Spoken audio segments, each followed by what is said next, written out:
गौतम बुद्ध के बचपन का नाम था सिद्धार्थ।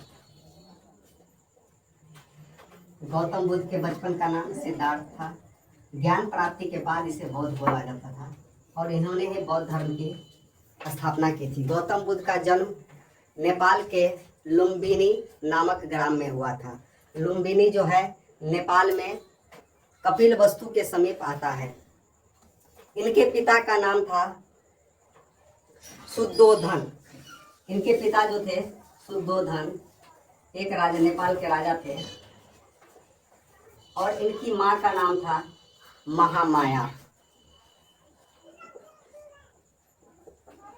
महामाया ने जब सिद्धार्थ को जन्म दिया तो उनके जन्म के 7 दिन के बाद ही उनकी मृत्यु हो गई थी।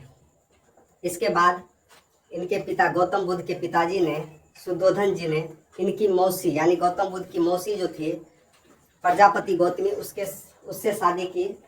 तो गौतम बुद्ध ने जो पिताजी थे शुद्धोधन जी, इसने जो है दूसरी शादी जो है प्रजापति गौतमी से की थी और प्रजापति गौतमी ने ही बुद्ध की पालन पोषण किए थे। ये जो है रिश्ते में उसकी मौसी लगती थी, लेकिन प्रजापति गौतमी से महाराज ने जब शादी किया तो उसका सारा पालन पोषण जो है प्रजापति गौतमी ने ही किया था बुद्ध का।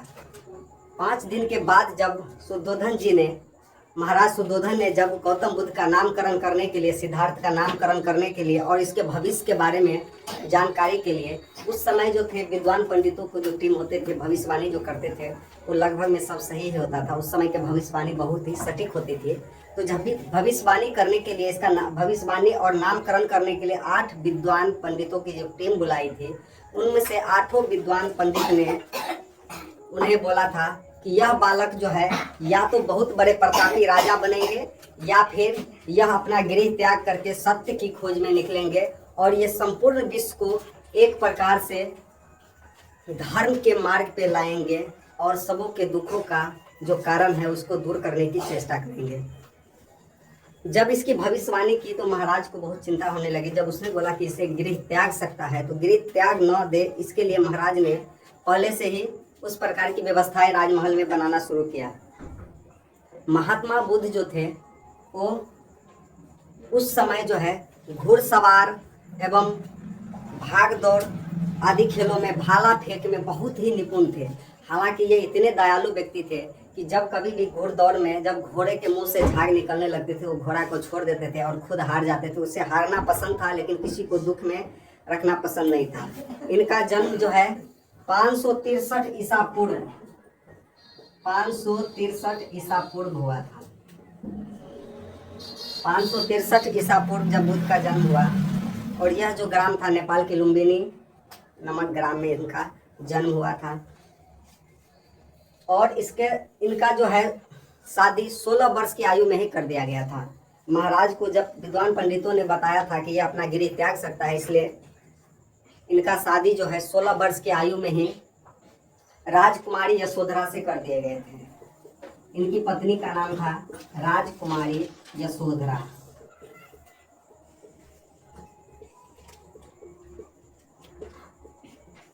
राजकुमारी यशोधरा से इनकी शादी हुई थी। एक बार बुद्ध जो है अपने सारथी के साथ कहीं बाहर घूमने जा रहे थे। हालांकि उसके रास्ते में पहले से ही उस प्रकार की व्यवस्थाएं कराई गई थी ताकि इनको कुछ अदृश्य प्रकार की कुछ न दिखाई दे। लेकिन जब ये अपने सारथी के साथ बाहर गए घूमने, इनके सारथी का नाम चन्ना था और जो घोड़ा थे उसका नाम था कंतक।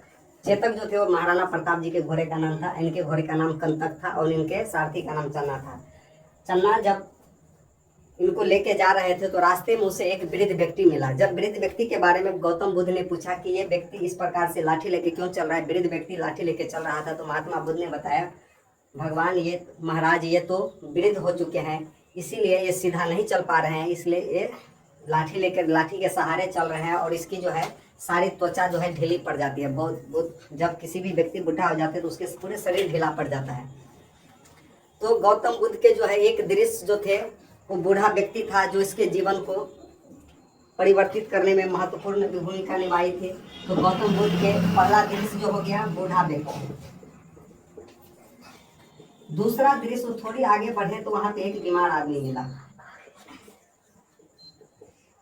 वहाँ उसने बीमार व्यक्ति को देखा। तो बुद्ध ने जब पूछा चना से कि ये व्यक्ति जो है इस प्रकार से क्यों है, इसके पेट फूले हुए क्यों है, इसका शरीर इतना कमजोर क्यों हो गया है और इसके जो है हाथ पैर सूख क्यों गए हैं। तो बोला प्रभु ये बीमार व्यक्ति है और बीमारी में ऐसा हो जाता है। तो उसने बोला, जब देखा कि व्यक्ति को इस प्रकार से कष्ट होता है तो उसे बहुत अंदर से दया आई। फिर कुछ आगे बढ़ा तो वहाँ पे उसने देखा कि एक व्यक्ति जो है सोए हुए हैं, यानी कि वो मर चुके थे। उसको 4 व्यक्ति लेकर के जा रहे थे और चारों रो रहे थे। उसके जो परिजन थे वो रो रहे थे, सारा विलाप कर रहे थे। तो उन्होंने देखा कि ये व्यक्ति जो रो रहा है और विलाप कर रहा है एक व्यक्ति के चले जाने से, उसने इसका उसके जीवन पे बहुत बड़ा प्रभाव पड़ा था। एक मृत व्यक्ति जो थे उसका इस पे बहुत बड़ा प्रभाव पड़ा था। फिर कुछ आगे गए तो वहाँ पे एक सन्यासी साधु थे जो ध्यान मग्न होकर के तपस्या कर रहे थे। जब तपस्या कर रहे थे तो बुद्ध ने पूछा कि ये व्यक्ति क्या कर रहे थे। तो बोले प्रभु ये तो जो है सत्य की खोज में और शांति की मार्ग अपनाने के लिए तपस्या, भगवान की तपस्या कर रहे हैं। बोला इस प्रकार से भगवान की तपस्या से शांति मिल सकती है। वापस वो राजमहल में आए। राजमहल जो है, इसके राजमहल में 3 तरह के इसके लिए महल बनवाया गया था। हर एक ऋतु के लिए अलग अलग, बरसात के लिए अलग महल बनवाया गया था, ठंडी ऋतु के लिए अलग महल, ताकि इसे किसी प्रकार की कष्ट न हो और ये कभी भी ऐसा न सोचे कि गृह त्याग के बारे में इसके मन में कभी ख्याल ना आए। जब उन्होंने ये 4 दृश्य को देखा, ये 4 दृश्य को देखने के बाद में उसके मन में वैराग्य उत्पन्न होने लगा और उसने अपनी पत्नी को जाकर के बोला कि मेरा मन जो है गृह कार्य में नहीं लग रहा है, मैं गृह त्यागना चाहता हूँ। उसकी पत्नी चिंतित रहने लगी। उसके कुछ दिन ही बाद उसे एक पुत्र की प्राप्ति हुई। पुत्र का नाम राहुल रखा गया था। जब इसे प्राप्त हुआ तो वहाँ की जो उसकी जो नौकरानियाँ थी, जो दासिन थी, वो सर्वप्रथम आकर के सिद्धार्थ को यानी गौतम बुद्ध को जो बात बताई कि आपको एक पुत्र की प्राप्ति हुई। तो बुद्ध तो पहले से ही अपनी पत्नी को छोड़कर जाने के बारे में सोच रहा था, लेकिन जैसे उसके पता चला कि उसे एक पुत्र भी प्राप्त हुआ है तो उसने इसका नाम राहुल रख दिया। राहुल का अर्थ होता है रास्ते का कांटा। उसने बोला कि मैं अपनी पत्नी को छोड़ के जाने वाला हूँ, लेकिन रास्ते का कांटा एक और आ चुका है और इसको भी छोड़ के हम कैसे चले जाएं। हालांकि इसके बाद भी गौतम बुद्ध के जीवन पे कोई प्रभाव नहीं पड़ा और 29 वर्ष की आयु में उन्होंने अपना गृह त्याग दिया। गौतम बुद्ध ने 29 वर्ष की आयु में अपना गृह त्याग दिया था और गृह त्यागने के बाद उसने सर्वप्रथम उत्तर प्रदेश के सारनाथ नामक जगह पे पहुंचे थे। उत्तर प्रदेश के सारनाथ में पहुंच करके गौतम बुद्ध ने अपने 5 दोस्तों के साथ सारनाथ पहुंचे थे। सारनाथ में एक वन था, मृगदाध वन, वहीं पे पहुंचे थे। मृगदाध वन में अपने 5 दोस्तों के साथ वहां पे उसने तपस्या शुरू की। तपस्या शुरू करने से पहले गौतम बुद्ध ने अलार कलाम से शंख दर्शन की शिक्षा प्राप्त किए थे। अलार कलाम से गौतम बुद्ध ने अराल कलाम से शंखनाद की शिक्षा प्राप्त कर लिए थे। जब शंख दर्शन की शिक्षा प्राप्त किए, और शंख दर्शन के लेखक है कपिल। शंख दर्शन की शिक्षा जो है अलार कलाम से, इसके लेखक अगर पूछा जाए तो इसका लेखक है कपिल। शंख दर्शन से की शिक्षा जो है अलार कलाम से प्राप्त की थी, इसलिए गौतम बुद्ध का जो है यानी सिद्धार्थ का जो है प्रथम गुरु अलार कलाम ही है। शंख दर्शन की शिक्षा प्राप्त करने के बाद उन्होंने वहां पे रुद्रक राम से योग दर्शन की शिक्षा प्राप्त की थी। रुद्रक राम से योग दर्शन की शिक्षा प्राप्त की। इसीलिए गौतम बुद्ध का कहीं भी फोटो अगर देखा जाए तो हमेशा योग अवस्था में ही रहते हैं और ध्यान मग्न ही रहते हैं। उन्होंने रुद्रक राम से योग दर्शन की शिक्षा प्राप्त किए थे। जब ये शिक्षा प्राप्त करके उत्तर प्रदेश के सारनाथ में मृगदाध वन में जब तपस्या करने लगा उन्होंने, तो वहाँ पे उसने 6 वर्षों तक तपस्या की। 6 वर्षों के तपस्या के पश्चात में उसे ज्ञान की प्राप्ति नहीं हुई। वहाँ पे एक औरत मिला। उस औरत ने बोला कि आप बिना के तार को अगर ढीला छोड़ देंगे फिर उसमें से खींचेंगे तो उसमें से मधुर वाणी भी नहीं निकल सकती है, और इसके तार को अगर ज़्यादा आप टाइट कर देते हैं तो भी तार टूट सकता है, न कि उसमें से मधुर वाणी निकलेगा। इस बात का उस पर बहुत बड़ा प्रभाव पड़ा और उन्होंने उसी समय वहाँ सारनाथ को छोड़ करके बिहार के गया के बोध गया में पहुँच गए। बोध गया पहुंचने के बाद वहां पे बोध गया जो है बोध गया पहुंचने के बाद वहां पे पीपल ब्रिज के पास गौतम बुद्ध जो है फिर से तपस्या शुरू कर दी। और बोध गया जो है निरंजना नदी के तट पे बसा है। निरंजना नदी, इसका दूसरा नाम फल्गु नदी भी है। निरंजना नदी का दूसरा नाम फल्गु नदी भी है। बोध गया में निरंजना नदी के तट पे उसने कठोर तपस्या शुरू कर दी और वहाँ पे वो केवल चावल और तिल खा करके ही तपस्या शुरू कर दिए थे और उसका शरीर सूख करके एकदम कांटा हो चुका था। वहाँ पे कुछ दिन तपस्या करने के बाद, बहुत कठोर तपस्या करने के बाद, बहुत कठोर तपस्या करने के पश्चात उसे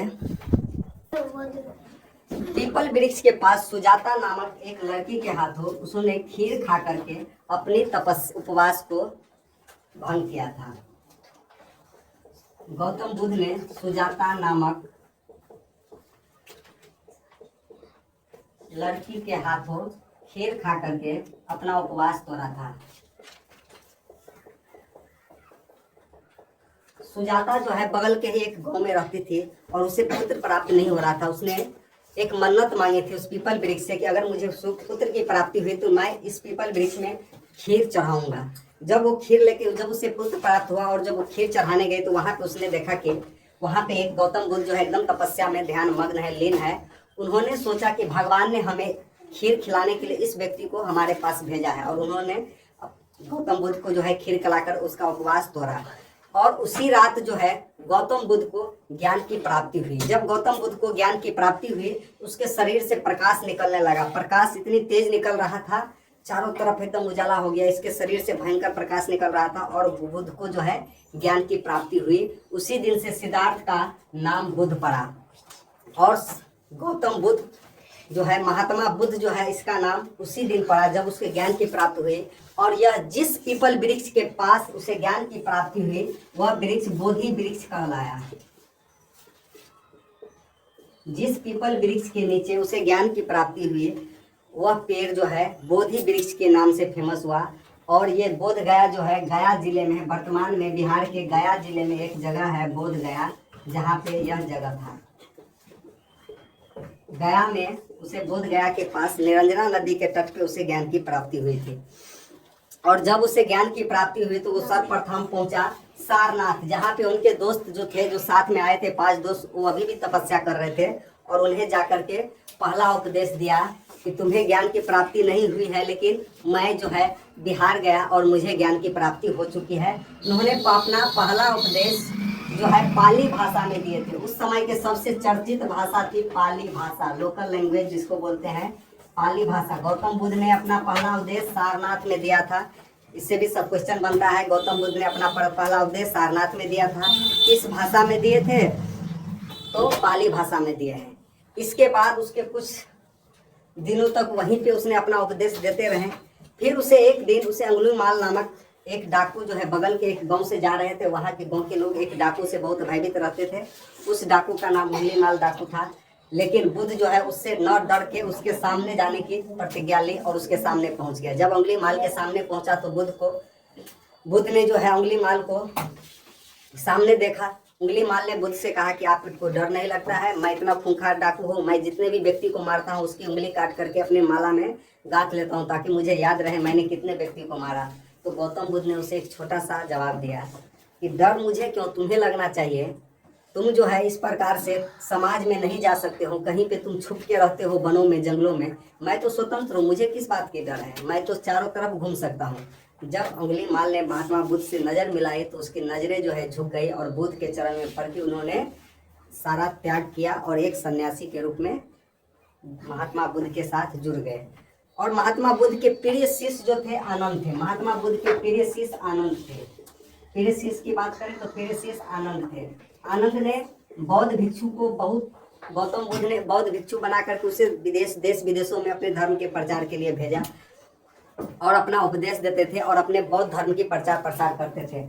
सर्वप्रथम जो है इसमें केवल पुरुष ही शामिल होते थे, लेकिन बाद में आनंद ने बहुत रिक्वेस्ट के बाद महात्मा बुद्ध ने इसमें जो है औरतें को भी शामिल करना शुरू किया। सबसे पहले उसने प्रजापति गौतमी को जो है बौद्ध धर्म में शामिल किया था। गौतम बुद्ध के जो मौसी थी प्रजापति गौतमी, जिन्होंने बुद्ध की जो है पालन पोषण किया था जब इसकी माँ मर गई थी, तो गौतमी जो है प्रजापति गौतमी को सर्वप्रथम जो है स्त्री के रूप में बौद्ध धर्म में शामिल किया गया। दूसरी जो स्त्री थी वो वैशाली की डांसर थी अमरपाली, उसे भी शामिल किया गया।